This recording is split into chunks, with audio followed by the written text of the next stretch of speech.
അപ്പോൾ കഴിച്ച് ഞാൻ രാവിലെ തന്നെ ഇറങ്ങി. നമ്മുടെ വണ്ടിയിലാണെങ്കിൽ കുറച്ച് പണി ചെയ്യാനുണ്ട്. അപ്പോൾ നമുക്ക് നേരെ വണ്ടിയുടെ അടുത്തോട്ട് പോകാം. എന്നിട്ട് ഞാൻ കാണിച്ചു തരാം.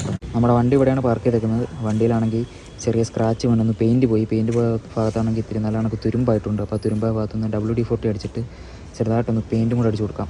അതാണ് നമ്മുടെ ഇന്നത്തെ പരിപാടി ഇപ്പോൾ രാവിലെ. അപ്പോൾ അതെ, ഇവിടെ ചെറുതായിട്ടൊരു തുരുമ്പുണ്ട്. പിന്നെ ഇവിടെ വണ്ടി ഒരു പാറക്കല്ല് തട്ടിയതാണ്. ഇപ്പോൾ നല്ല കണക്ക് ഇവിടെ തുരുമ്പായിട്ടുണ്ട്. കുറേശ്ശളായി പോകുന്നുണ്ട്. നല്ല കണക്ക് ഇത്തിരി തുരുമ്പായി തുടങ്ങി ഇവിടെ. ഏകദേശം തുരുമ്പ് പോയിട്ട് നമുക്ക് സ്പ്രേ പെയിൻറ്റ് അടിച്ചു കൊടുക്കാം.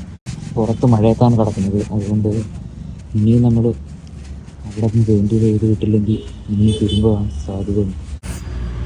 നാട്ടിൽ പോയിട്ട് ഞാൻ ഇതെല്ലാം നല്ല കണക്ക് പണിയും കേട്ടോ. അപ്പോൾ ഇപ്പോൾ വേറെ വഴിയില്ലാത്തതുകൊണ്ട് ഞാനിപ്പോൾ ഇത് ചെയ്യുന്നതാണ്.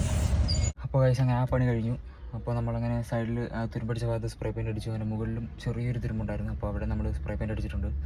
പക്ഷേ നമ്മൾ താൽക്കാലികം വെച്ച് അടിച്ചതാണ്. കാരണം ഇനിയും തുരുമ്പ് വരാതിരിക്കാൻ വേണ്ടി അടിച്ചതാണ്. നമ്മൾ ഈ വണ്ടി ഫുള്ളും പണിഞ്ഞെടുക്കും. അപ്പോൾ ബാക്കി കുറച്ച് പണികൾ കൂടെ ഉണ്ട്. അതെല്ലാം ചെയ്തിട്ട് ഒന്ന് പെയിൻറ്റ് അടിച്ചെടുക്കണം എൻ്റെ ആഗ്രഹം. നല്ല പെയിൻറ്റ് അടിച്ചെടുക്കണം, എന്നാലേ വണ്ടി റെഡി ആവത്തുള്ളൂ. അപ്പോൾ അതുകൊണ്ടൊന്ന് ചെറുതായിട്ട് ഇവിടെ എപ്പോഴും മഴയത്താണ് കിടക്കുന്ന വണ്ടി.